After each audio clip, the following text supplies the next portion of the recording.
আসসালামু আলাইকুম। আশা করি আপনাদেরকে যেগুলো আমি দেখাচ্ছি এটা হচ্ছে কি একটা পাওয়ার টেলারের সেসিস সামনের ইঞ্জিলের। এই সেসির মধ্যে অনেক কিছু দিয়ে আছে। আসলে সেসটা এভাবে মজুত করার কোনো কারণ আছে বিধায় এভাবে করতেছি। ওখানে আগে ছিল 12 গোড়া ইঞ্জিল থাকতো, 12 গোড়া 16 গোড়া এভাবে ইঞ্জিল থাকতো। এখন ইঞ্জিল বসবে এখানে L32।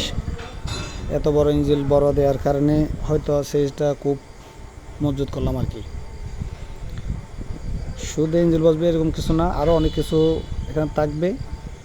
তো বিষয়টা হচ্ছে কি মাঠগাড়ে যখন আসবে ওই যে ইঞ্জিলের গোড়া যেটা আছে আর কি বলকের গোড়ায়, তারপরে যাইয়া দেখলাম আরও অন্য কোনো কিছু পিসের কোনো কানেক্ট দিতে পারি, কোনো একটা শক্ত হওয়ার মতো জোয়ান শক্তভাবে বসাতে পারি, এইভাবে দিলাম আর কি।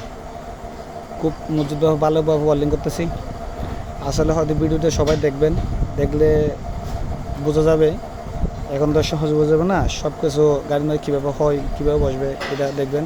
আগে কোনো জায়গায় দেখছেন কি আমার মনে হয় না, এখন দেখলে হয়তো বুঝতে পারবেন কী জিনিসটা কী বানালাম, কী করা যাবে এখানে।